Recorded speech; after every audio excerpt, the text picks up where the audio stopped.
പ്രേക്ഷകർക്കും ഗൾഫ് ടുഡേയിലേക്ക് സ്വാഗതം. ഞാൻ ശ്രീനിധി പ്രദീപ്. നോക്കാം വാർത്തകൾ വിശദമായി. ഷാർജയിൽ കെട്ടിടത്തിന്റെ 3-ാം നിലയിൽ നിന്ന് വീണ് മലയാളി ബാലികയ്ക്ക് ദാരുണാന്ത്യം. കാസർഗോഡ് മുഗ്രാൽ സ്വദേശി മുബാറക് അലിയുടെ മകൾ സഫയാണ് മരിച്ചത്. ഷാർജയിലെ സ്വകാര്യ സ്കൂളിൽ 2-ാം ക്ലാസ് വിദ്യാർത്ഥിനിയായിരുന്നു സഫ. അതീവ ദാരുണമായ സംഭവമാണ് ഷാർജയിൽ ഉണ്ടായത്. 7 വയസ്സുകാരിക്കാണ് കെട്ടിടത്തിന് മുകളിൽ നിന്ന് വീണ് ജീവൻ നഷ്ടമായിരിക്കുന്നത്. 3-ാം നിലയിൽ നിന്നാണ് കുട്ടി വീണത്. കുട്ടി താമസിക്കുന്ന ഫ്ളാറ്റിൽ അപ്പോൾ പിതാവ് മാത്രമാണ് ഉണ്ടായത് എന്ന വിവരമാണ് പുറത്തു വരുന്നത്.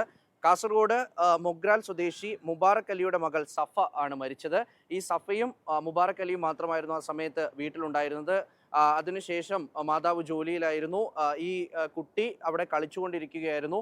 അങ്ങനെ ജനലിൽ നിന്ന് ആ കുട്ടി താഴേക്ക് വീഴുകയാണ് എന്നാണ് പ്രാഥമികമായി ലഭിക്കുന്ന സൂചന. അതിനു പിന്നാലെ ഈ കുട്ടിയുടെ പിതാവ് താഴേക്ക് വരുന്നു. താഴേക്ക് വന്ന് കുട്ടിയെ എടുക്കുമ്പോൾ തന്നെ ഗുരുതരമായി പരിക്കേറ്റിരുന്നു. അങ്ങനെ ആശുപത്രിയിലേക്ക് കൊണ്ടുപോയെങ്കിലും ഏതാണ്ട് 11 മണിയോടുകൂടി കുട്ടിക്ക് ജീവൻ നഷ്ടമായി. നിലവിൽ കുട്ടിയുടെ മൃതദേഹം മോർച്ചറിയിൽ സൂക്ഷിച്ചിരിക്കുകയാണ്. ഇതിൽ ഏറ്റവും സങ്കടകരമായ കാര്യം ഈ കുട്ടിയും ഒപ്പം തന്നെ മാതാപിതാക്കളും അവധിക്കാലമായതുകൊണ്ട് തന്നെ നാട്ടിലേക്ക് പോവുകയായിരുന്നു. ഈ കുട്ടി ഒരു 2-ാം ക്ലാസ്സിൽ പഠിക്കുന്ന കുട്ടിയാണ് ഷാർജയിലെ സ്വകാര്യ സ്കൂളിൽ. അങ്ങനെ അവധിക്കാലം ആഘോഷിക്കാനായി നാട്ടിലേക്ക് പോയി. കഴിഞ്ഞ ബുധനാഴ്ച മാത്രമാണ് തിരിച്ചു വന്നത്. അങ്ങനെ തിരിച്ചു വന്ന് ദിവസങ്ങൾക്കുള്ളിൽ തന്നെ ജീവൻ നഷ്ടമായിരിക്കുന്നു എന്നുള്ളത് വലിയ സങ്കടമുണ്ടാക്കുന്ന വിവരമാണ്. ഈ മുബാറക്ക് ദുബായിലെ ഒരു ആശുപത്രിയിൽ ലാബ് ടെക്നീഷ്യനായിട്ടാണ് ജോലി ചെയ്യുന്നത്. മുർഷിദ കുട്ടിയുടെ അമ്മ ഷാർജയിലെ റിയൽ എസ്റ്റേറ്റ് കമ്പനിയിലും ജോലി ചെയ്യുന്നു. എന്തായാലും വളരെ സങ്കടകരമായ കാര്യം. കുട്ടിയുടെ മൃതദേഹം എപ്പോൾ നാട്ടിലെത്തിക്കും അല്ലെങ്കിൽ എപ്പോഴായിരിക്കും സംസ്കാരം, എവിടെയായിരിക്കും എന്നതിനെ സംബന്ധിച്ചൊക്കെയും അന്തിമമായ വിവരം ഇനിയും ലഭിക്കേണ്ടതുണ്ട്. ഏജന്റിക് എയിലേക്ക് ചുവട് വയ്ക്കാൻ ഒരുങ്ങി GDRFA ദുബായ്. ഡാറ്റ അനലിറ്റിക്സ് രംഗത്തെ ആഗോള സ്ഥാപനമായ SAS-യുമായി സഹകരണം ശക്തമാക്കും. GDRFA ദുബായ് ഉദ്യോഗസ്ഥ സംഘം SAS-ൽ സന്ദർശനം നടത്തി. സർക്കാർ സേവനങ്ങൾ കൂടുതൽ വേഗത്തിലും കൃത്യതയിലും കാര്യക്ഷമമായും ലഭ്യമാക്കാൻ ആർട്ടിഫിഷ്യൽ ഇന്റലിജൻസിന്റെ പുതിയ സാധ്യതകൾ പ്രയോജനപ്പെടുത്തുകയാണ് GDRFA Dubai. Digital solutions, data analytics രംഗത്തെ ആഗോള സ്ഥാപനമായ SAS-യുമായി സഹകരണം ശക്തമാക്കുന്നതിന്റെ ഭാഗമായി GDRFA ദുബായ് ഉദ്യോഗസ്ഥ സംഘം SAS-ൽ സന്ദർശനം നടത്തി. ഏജന്റിക് AI ഉൾപ്പെടെയുള്ള നൂതന സാങ്കേതിക വിദ്യകൾ സർക്കാർ സേവനങ്ങളിൽ പ്രായോഗികമായി ഉപയോഗിക്കുന്നതിനെക്കുറിച്ച് ചർച്ച നടന്നു. ലക്ഷ്യം മനസ്സിലാക്കി ആവശ്യമായ പ്രവർത്തനങ്ങൾ സ്വയം ആസൂത്രണം ചെയ്യാനും വിവിധ സംവിധാനങ്ങളുമായും ഡാറ്റയുമായും ഇടപെട്ട് ഒന്നിലധികം ഘട്ടങ്ങളുള്ള ജോലികൾ നിർവഹിക്കാനും കഴിയുന്ന AI സംവിധാനമാണ് ഏജന്റിക് AI. സങ്കീർണമായ നടപടിക്രമങ്ങൾ ലളിതമാക്കാനും പ്രവർത്തനക്ഷമത വർദ്ധിപ്പിക്കാനും വേഗത്തിലും കൃത്യതയിലും തീരുമാനമെടുക്കാനും ഇത് സഹായിക്കും. വിമാനത്താവളങ്ങളിലെ യാത്രക്കാരുടെ സഞ്ചാരം തത്സമയം വിശകലനം ചെയ്യുന്ന സംവിധാനങ്ങൾ, കടൽ രക്ഷാ പ്രവർത്തനങ്ങൾക്കുള്ള AI ഡ്രോണുകൾ, ഡിജിറ്റൽ ട്വിൻ സാങ്കേതികവിദ്യ, ഇന്റലിജന്റ് നോളജ് ബേസുകൾ, നൂതന നിരീക്ഷണ വിശകലന സംവിധാനങ്ങൾ എന്നിവയും സംഘം പരിചയപ്പെട്ടു.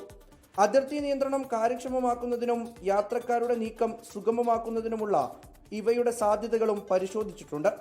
സഹകരണത്തിന്റെ അടുത്ത ഘട്ടമായി തെരഞ്ഞെടുത്ത മേഖലകളിൽ പ്രൂഫ് ഓഫ് കോൺസെപ്റ്റ് പദ്ധതികൾ വികസിപ്പിക്കും. GDRFA ദുബായിയുടെ വിവിധ മേഖലകളെ ഉൾപ്പെടുത്തി പ്രത്യേക ശില്പശാലകൾ സംഘടിപ്പിച്ച് പ്രവർത്തന ആവശ്യങ്ങൾ തിരിച്ചറിയുകയും അനുയോജ്യമായ സാങ്കേതിക പരിഹാരങ്ങൾ വിലയിരുത്തുകയും ചെയ്യും. 24 ദുബായ്. പ്രവാചക സ്നേഹത്തിന്റെ സന്ദേശമുയർത്തി ICF മർക്കസ് സംഘടിപ്പിക്കുന്ന മീലാദ് ഗ്രാൻഡ് കോൺഫറൻസ് ഈ മാസം 29-ന് ദുബായ് ഖിസേസ് വുഡ്ലം പാർക്ക് സ്കൂളിൽ നടക്കും. വൈകിട്ട് 5 മണി മുതലാണ് പരിപാടി. ദുബായ് മതകാര്യ വകുപ്പുമായി സഹകരിച്ച് സംഘടിപ്പിക്കുന്ന കോൺഫറൻസിൽ ഇന്ത്യൻ ഗ്രാൻഡ് മുഫ്തി കാന്തപുരം AP അബൂബക്കർ മുസ്ലിയാർ മുഖ്യാതിഥിയാകും. കുടുംബജീവിതത്തിന്റെ പ്രാധാന്യത്തെ പ്രചോദിപ്പിക്കാൻ ഈ വർഷം UAE ആചരിക്കുന്ന ഫാമിലി ഇയറിന്റെ ഭാഗമായി മുഹമ്മദ് നബിയുടെ ജീവിതവും സന്ദേശവും സ്നേഹവും അനുസ്മരിക്കുന്ന വിവിധ പരിപാടികൾ കോൺഫറൻസിന്റെ ഭാഗമായി നടക്കും. SSF കേരള സെക്രട്ടറി അനസ് അമാനി പുഷ്പഗിരി മുഖ്യപ്രഭാഷണം നടത്തും. മത സാമൂഹിക രംഗത്തെ പ്രമുഖർ പരിപാടിയിൽ സംബന്ധിക്കും. അമേരിക്കൻ മലയാളിയും ബിസിനസ്സുകാരനും സംഗീത സംവിധായകനുമായ സജു മാളിയേക്കൽ സംഗീത സംവിധാനം ചെയ്ത മ്യൂസിക് വീഡിയോ ആൽബം ഈ ഓണക്കാലത്ത് ശ്രദ്ധേയമാകുന്നു. ഷൈൻ കരയാമ്പറമ്പാണ് രചനയും നിർമ്മാണവും നിർവഹിച്ചിരിക്കുന്നത്. പ്രശസ്ത പിന്നണി ഗായകൻ ബിജു നാരായണനാണ് ഈ ഗാനം ആലപിച്ചിരിക്കുന്നത്. ക്രസൻഡോ ഇന്റർനാഷണൽ ക്രിയേഷൻസ് USA ആണ് ഈ ആൽബം ആസ്വാദകരിലേക്ക് എത്തിക്കുന്നത്.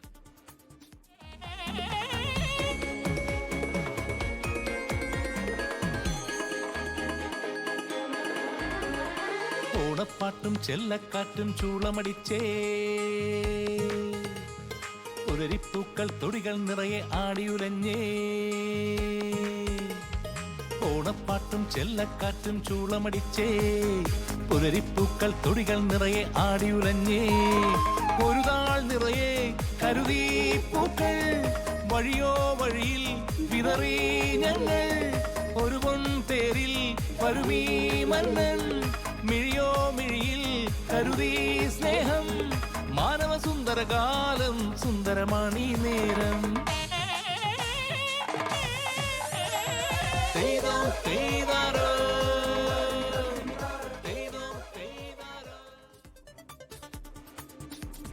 പത്തൊൻപതാം വയസ്സിൽ മിസ് യൂണിവേഴ്സ് ഇന്ത്യ കിരീടം ചൂടി മാവേലിക്കര സ്വദേശി Kezia Liz Mejo. Miss universe India കിരീടം നേടുന്ന ആദ്യ മലയാളി എന്ന ചരിത്ര നേട്ടമാണ് കെസിയ സ്വന്തമാക്കിയത്. ദി ഗ്ലമാനത് ഗ്രൂപ്പ് സംഘടിപ്പിച്ച മത്സരത്തിൽ ജയ്പൂരിൽ നടന്ന ഫിനാലെയിൽ രാജ്യത്തിന്റെ വിവിധ ഭാഗങ്ങളിൽ നിന്നുള്ള 52 മത്സരാർത്ഥികളെ പിന്നിലാക്കിയാണ് നിയമ വിദ്യാർത്ഥിയായ കെസിയ ലിസ് ഇന്ത്യയുടെ സൗന്ദര്യ കിരീടം സ്വന്തമാക്കിയത്. നവംബറിൽ പോർട്ടോറിക്കോയിൽ നടക്കുന്ന 75ാമത് മിസ് യൂണിവേഴ്സ് വേദിയിൽ കെസിയ ഇന്ത്യയെ പ്രതിനിധീകരിക്കും.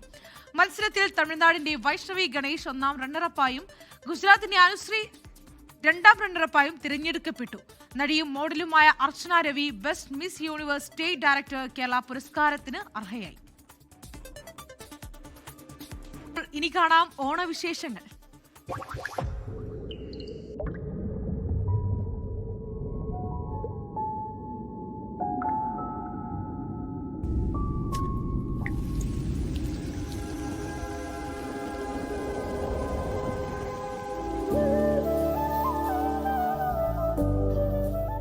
ന്റെ എല്ലാ പ്രേക്ഷകർക്കും സ്നേഹവും സന്തോഷവും സമൃദ്ധിയും നിറഞ്ഞ ഓണാശംസകൾ.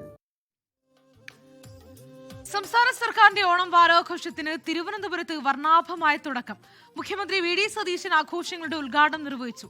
ചലച്ചിത്രതാരം കുഞ്ചാക്കോ ബോബൻ പരിപാടിയിൽ വിശിഷ്ട അതിഥിയായി.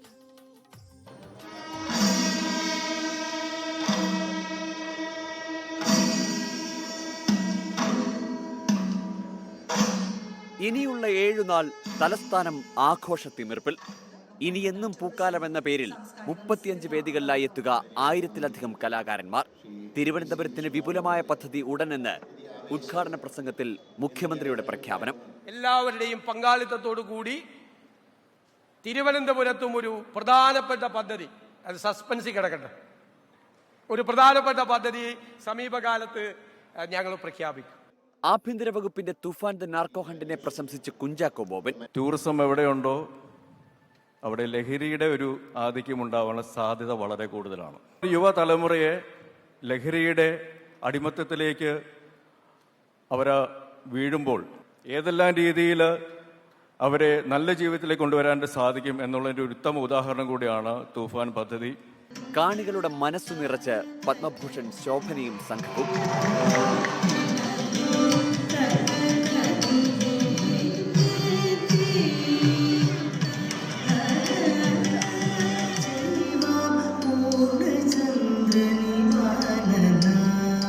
ഓഗസ്റ്റ് 30 നടക്കുന്ന ഓണം ഘോഷയാത്രയോടെയാണ് പരിപാടി സമാപിക്കുക.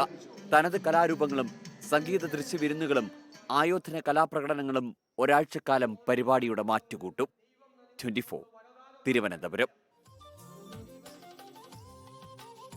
പ്രതിപക്ഷ ഉപനേതാവ് പദം സിപിഐഎമ്മിന് തന്നെയെന്ന പ്രതിപക്ഷ നേതാവ് പിണറായി വിജയന്റെ പ്രസ്താവനയിൽ സിപിഐ കേന്ദ്ര നേതൃത്വത്തിന് കടുത്ത അതൃപ്തി. ഘടകകക്ഷികളെ കൂടുതൽ ഉൾക്കൊള്ളാൻ തയ്യാറാകണമെന്ന് സിപിഐ ജനറൽ സെക്രട്ടറി ഡി രാജ പ്രതികരിച്ചു. 2 പാർട്ടികൾക്കിടയിലുള്ള തർക്ക വിഷയത്തിൽ പിണറായി നടത്തിയ പ്രതികരണത്തിൽ അതൃപ്തി അറിയിക്കാൻ ഡി രാജ സിപിഎം ജനറൽ സെക്രട്ടറി എം.എ. ബേബിയെ വീണ്ടും കണ്ടേക്കും. പ്രതിപക്ഷ ഉപനേതൃസ്ഥാനത്തേക്ക് എഴുതി നൽകുക സിപിഎം നേതാവിന്റെ പേരാണെന്ന പ്രതിപക്ഷ നേതാവ് പിണറായി വിജയന്റെ പ്രസ്താവനയിൽ സിപിഐ ദേശീയ നേതൃത്വവും കക്ഷി ചേരുകയാണ്. സംസ്ഥാന നേതൃത്വം സ്വീകരിച്ച നിലപാടിനെ പിന്തുടർന്ന് സിപിഐ ദേശീയ നേതൃത്വവും പിണറായിയുടെ പ്രസ്താവനയെ തള്ളിക്കളഞ്ഞു.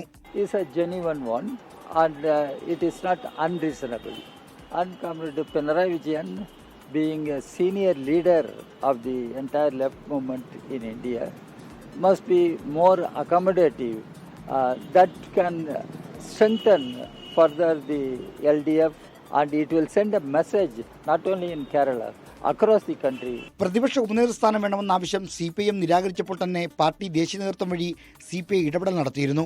ഇതിന്റെ ഭാഗമായി ജനറൽ സെക്രട്ടറി D. രാജ ഒരു വട്ടം CPM ജനറൽ സെക്രട്ടറി MA ബേബിയെ നേരിട്ട് കാണുകയും പിന്നെ ഒരു പ്രാവശ്യം ഫോണിൽ സംസാരിക്കുകയും ചെയ്തിരുന്നു. കേരളത്തിലെ ഇടതുമുന്നണിയിലെ കാര്യങ്ങൾ അവിടെ തന്നെ തീർക്കട്ടെ നിലപാടാണ് 2 തവണയും MA ബേബി സ്വീകരിച്ചത്. എന്നാൽ തീർപ്പാകാതെ തർക്കത്തിലുള്ള വിഷയത്തിൽ പിണറായി ഏകപക്ഷീയമായി നിലപാട് പ്രഖ്യാപിച്ചത് മുന്നണി മര്യാദയുടെ ലംഘനമാണെന്നാണ് CPI നിലപാട്. അതുകൊണ്ട് തന്നെ ദേശീയ നേതൃത്വത്തെ കൊണ്ട് ഒരു വട്ടം കൂടി ഇടപെടൽ നടത്തിക്കാനാണ് ശ്രമം. ഇതനുസരിച്ച് D. രാജ CPM ജനറൽ സെക്രട്ടറി MA ബേബിയെ കാണും. 24 തിരുവനന്തപുരം. ബേപ്പൂരിലെ തിരഞ്ഞെടുപ്പ് തോൽവിയിൽ DCC പ്രസിഡന്റ് K. പ്രവീൺ കുമാറിനെതിരെ രൂക്ഷ വിമർശനവുമായി PV അൻവർ. ബേപ്പൂരിലെ സ്ഥാനാർത്ഥി നിർണയം പരാജയപ്പെട്ടു എന്ന K. പ്രവീൺ കുമാറിന്റെ പ്രസംഗം പങ്കുവച്ചാണ് ചേർത്ത് നിർത്താൻ ബാധ്യപ്പെട്ടവർ തന്നെ പരാജയപ്പെടുത്തി എന്ന വിമർശനം. കൈപ്പത്തിയിലോ കോണിയിലോ മത്സരിച്ചിരുന്നെങ്കിൽ അൻവർ ആണെങ്കിലും ജയിച്ചേനെ എന്നാണ് പറഞ്ഞതെന്ന് പ്രവീൺ കുമാർ വിശദീകരിച്ചു. കോഴിക്കോട്ടെ 13-ൽ 13 സീറ്റും ജയിക്കാൻ കഴിയുമെന്ന് താൻ മാധ്യമങ്ങളോട് പറഞ്ഞു. ഇക്കാര്യത്തിൽ DCC പ്രസിഡന്റ് എന്ന നിലയ്ക്ക് തനിക്ക് ആത്മവിശ്വാസമുണ്ടായിരുന്നു. പക്ഷേ ബേപ്പൂരിലെ വിജയം മാത്രം ഉറപ്പിക്കാനായില്ല. ബേപ്പൂരിൽ കൈപ്പത്തി ചിഹ്നത്തിൽ ഒരു കോൺഗ്രസ് സ്ഥാനാർത്ഥി മത്സരിച്ചിരുന്നെങ്കിൽ വിജയം ഉറപ്പാക്കാനായനെ. K. പ്രവീൺകുമാറിന്റെ ഈ പരസ്യ പ്രതികരണമാണ് PV അൻവറിനെ ചൊടിപ്പിച്ചത്. കോണി ചിഹ്നത്തിലോ കൈപ്പത്തി ചിഹ്നത്തിലോ ഒരാൾ മത്സരിച്ചിരുന്നെങ്കിൽ ഈ ജില്ലയിലെ വിജയം 100-ൽ 100% ആകുമായിരുന്നുള്ള സത്യം ഞങ്ങൾ ഇപ്പോൾ തിരിച്ചറിയുന്നുണ്ട്. മലർന്നു കിടന്നു തുപ്പുന്നവർ നൽകുന്ന സന്ദേശം എന്തെന്ന് അൻവറിന്റെ ചോദ്യം. മന്ത്രിസ്ഥാനം സ്വപ്നം കണ്ടവർ തന്നെ പിന്നിൽ നിന്ന് കുത്തി. ചതിക്കപ്പെട്ടുവെന്ന് സമൂഹത്തോട് വിളിച്ചു പറയാൻ ജാള്യതയുണ്ടെന്നും അൻവർ. പിന്നാലെ വിശദീകരണവുമായി എത്തി പ്രവീൺ കുമാർ. പങ്കുവച്ചത് പാർട്ടി പ്രവർത്തകരുടെ വികാരമെന്നും വ്യക്തിപരമായി അൻവറിനെ അധിക്ഷേപിച്ചിട്ടില്ലെന്നുമാണ് വിശദീകരണം. ഞാൻ പറഞ്ഞത് ശ്രദ്ധിക്കാം. കൈപ്പത്തിയോ കോണിയോ ആയ ചിഹ്നത്തിലാണ് മത്സരിച്ചെങ്കിൽ ജയിച്ചേനെ. അത് അദ്ദേഹത്തിന് ബാധകല്ലേ? അതിലപ്പുറം വ്യക്തിപരമായി അദ്ദേഹത്തെ മോശപ്പെടുത്തി അൻവർ ആയതുകൊണ്ട് തോറ്റത് ഞാൻ പറഞ്ഞില്ലല്ലോ. ഞാൻ പറഞ്ഞല്ലേ വ്യക്തിപരമായി ഞങ്ങൾ നല്ല സൗഹൃദമാണ്. അദ്ദേഹത്തെ അവമാനിക്കാൻ ഞാൻ ഉദ്ദേശിച്ചിട്ടില്ല. PV അൻവർ ആയാലും ജയിക്കുമായിരുന്നു. അൻവറുമായി അടുത്ത ബന്ധം, തെറ്റിദ്ധാരണയില്ല. പൂർണ്ണമായി സഹകരിച്ച് മുന്നോട്ടു പോകും. 24 മലപ്പുറം കോഴിക്കോട്. വഖഫ് വിഷയവുമായി ബന്ധപ്പെട്ട CPM സെമിനാറിൽ പങ്കെടുത്ത സർക്കാരിനെതിരെ വിമർശനം ഉന്നയിച്ച സമസ്ത മുഷാവറ അംഗം ഉമർ ഫൈസി മുക്കത്തിനെതിരെ കോൺഗ്രസും മുസ്ലിം ലീഗും രംഗത്ത്. ആരാണ് ഉമർ ഫൈസി എന്നായിരുന്നു മുസ്ലിം ലീഗ് സംസ്ഥാന ജനറൽ സെക്രട്ടറി PMA സലാമിന്റെ പരിഹാസം. സർക്കാർ മാറി വരുമ്പോൾ ബോർഡുകൾ പുനഃസംഘടിപ്പിക്കുന്നത് സ്വാഭാവികമെന്നായിരുന്നു മന്ത്രി AP അനിൽകുമാറിന്റെ മറുപടി. വഖഫ് ബോർഡിൽ അമുസ്ലിങ്ങളെ നിയമിക്കുന്ന കാര്യത്തിൽ BJPക്ക് അനുകൂലമായ സമീപനമാണ് സംസ്ഥാന സർക്കാർ സ്വീകരിക്കുന്നത് എന്നായിരുന്നു ഉമർ ഫൈസി മുക്കത്തിന്റെ വിമർശനം. മതപരമായ മൂല്യങ്ങൾ തകർന്നാലും RSSനെ കൂടെ കൂട്ടിയാലും ഉമർ ഫൈസിയും KS ഹംസയും മാറണമെന്നാണ് സർക്കാർ ആഗ്രഹിക്കുന്നത് എന്നും പ്രസംഗത്തിൽ വിമർശിച്ചു. ഇതിന് PMA സലാമിന്റെ മറുപടി ഇങ്ങനെ: ഉമർ ഫൈസി അവാസ്തവം പറയുന്നുവെന്ന് കോൺഗ്രസ്. 2 മുസ്ലിമേതര അംഗങ്ങളെ വെക്കാത്തതിന്റെ ഉത്തരവാദി വഖഫ് ബോർഡല്ല, സർക്കാർ വെച്ചെന്നാൽ ഞങ്ങൾ അവരെയും കൂടി ഉൾപ്പെടുത്തി മുന്നോട്ട് പോകുമെന്നൊക്കെ പറയുന്ന അദ്ദേഹമാണ്. സുപ്രീം കോടതിയിൽ ഇത്തരത്തിൽ പ്രയറിൽ ഒപ്പിട്ട് നൽകിയ അദ്ദേഹമാണ് ഇപ്പോൾ ഇത്തരത്തിൽ പരസ്യമായിട്ട് പച്ച നുണ അദ്ദേഹം പറയുന്നത്. സർക്കാർ മാറി വരുമ്പോൾ ബോർഡുകൾ പുനഃസംഘടിപ്പിക്കുന്നത് സ്വാഭാവിക നടപടിയെന്നായിരുന്നു മന്ത്രി AP അനിൽകുമാറിന്റെ പ്രതികരണം. വഖഫ് ബോർഡുമായി ബന്ധപ്പെട്ട കാര്യം UDFന്റെ ഗവൺമെന്റ് വന്നു കഴിഞ്ഞാൽ സ്വാഭാവികമായിട്ടും ബോർഡുകളിലും മറ്റ് കമ്മീഷനൊക്കെ പുനഃസംഘടിപ്പിക്കുക സ്വാഭാവികമാണ്. 24 മലപ്പുറം. മൂവാറ്റുപുഴ ആസ്ഥാനമായ ജില്ലാ രൂപീകരണത്തിന് അനുകൂലമെന്ന മുഖ്യമന്ത്രി VD സതീശന്റെ പ്രഖ്യാപനത്തിനു പിന്നാലെ സംസ്ഥാനത്ത് പുതിയ ജില്ലകളുടെ രൂപീകരണത്തിൽ ചർച്ചകൾ സജീവം. മലപ്പുറം ജില്ലാ വിഭജനം അനിവാര്യമെന്ന് ചൂണ്ടിക്കാട്ടി മുസ്ലിം ലീഗ് സംസ്ഥാന ജനറൽ സെക്രട്ടറി PMA സലാം രംഗത്തെത്തി. ഇതിനിടെ മൂവാറ്റുപുഴ ജില്ലയുടെ ഭാഗമായി തൊടുപുഴയെ ഉൾപ്പെടുത്തുന്നതിനെതിരെ കേരള കോൺഗ്രസ് ജോസഫ് വിഭാഗം രംഗത്ത് വന്നു. K. കരുണാകരൻ മുഖ്യമന്ത്രിയായിരിക്കെ 1982 നടത്തിയതിന് സമാന പ്രഖ്യാപനമാണ് മുഖ്യമന്ത്രി VD സതീശൻ ഇന്നലെ നടത്തിയത്. 4 പതിറ്റാണ്ടിനിപ്പുറം മൂവാറ്റുപുഴ ജില്ലാ രൂപീകരണ ചർച്ചകൾ വീണ്ടും ഉയരുമ്പോൾ UDFനുള്ളിൽ മുറുമുറുപ്പ്. കേരള കോൺഗ്രസ് ജോസഫ് വിഭാഗത്തിന്റെ തട്ടകമായ തൊടുപുഴ അടർത്തി മാറ്റിയാൽ പാർട്ടിയുടെ ഇടുക്കി പ്രതാപത്തിന് വിള്ളൽ വീഴുമെന്നാണ് ആശങ്ക.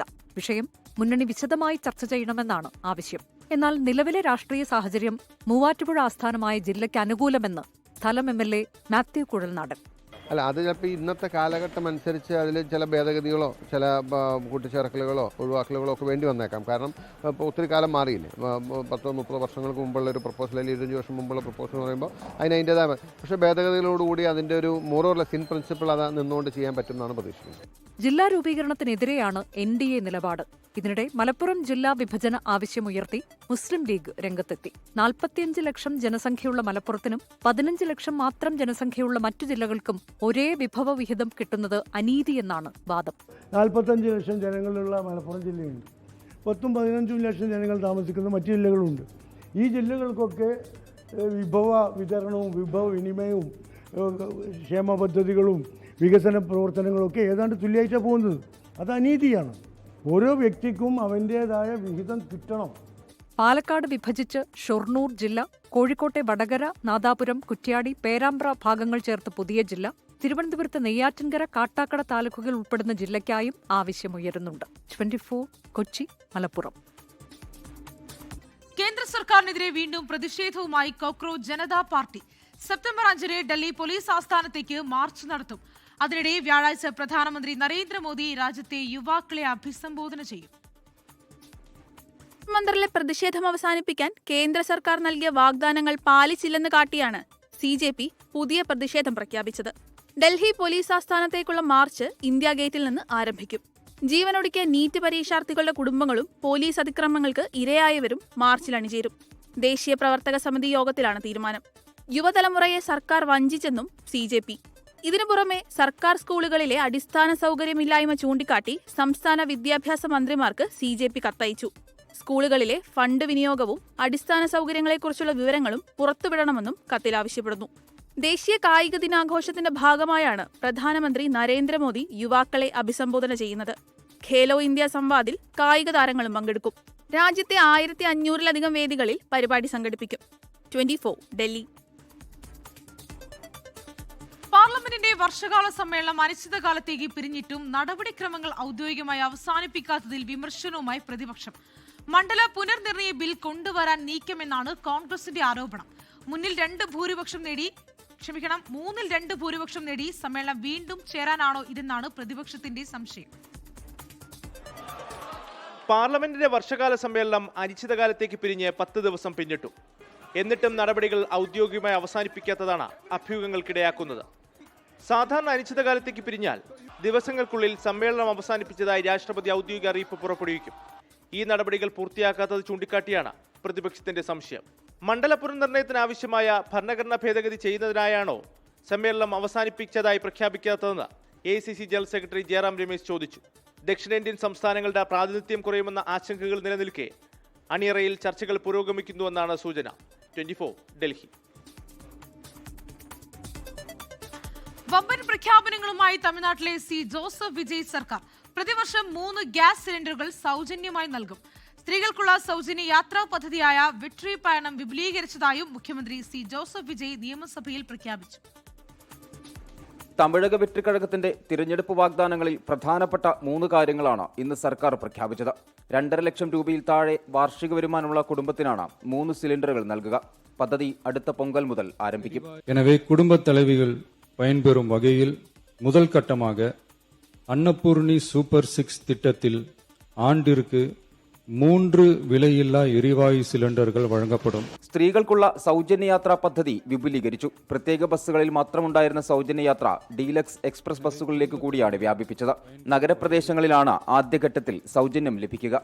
ഒക്ടോബർ 2 പദ്ധതി ആരംഭിക്കും. மகளிர் கட்டணமில்லா பயண திட்டத்தை விரிவுபடுத்தி பெருமளவில் பயனளித்திடும் விதமாக வெற்றி பயணம் என்ற பெயரில் செயல்படுத்த அரசு முடிவு செய்துள்ளது. அதன்படி முதல் கட்டமாக மாநகரம் நகர்பகுதிகளில் இயங்கும் எக்ஸ்பிரஸ், LSS, டீலக்ஸ் அரசு பேருந்துகளிலும் மகளிர் கட்டணமில்லா பயணங்கள் மேற்கொள்ளலாம். പരന്തൂരിലെ വിമാനത്താവള പദ്ധതി റദ്ദാക്കിയതായും മുഖ്യമന്ത്രി ജോസഫ് വിജയ് അറിയിച്ചു. കർഷകരുടെ പ്രതിഷേധം കണക്കിലെടുത്താണ് നടപടി. പരന്തൂർ വിഷയത്തിൽ ചർച്ചയ്ക്ക് അവസരം നിഷേധിച്ചതിനാൽ പ്രതിപക്ഷം സഭ ബഹിഷ്കരിച്ചു. 24 ചെന്നൈ. ഇതോടെ ഗൾഫ് ടുഡേ പൂർണ്ണമാവുകയാണ്. എല്ലാ പ്രേക്ഷകർക്കും ശുഭരാത്രി. നമസ്കാരം.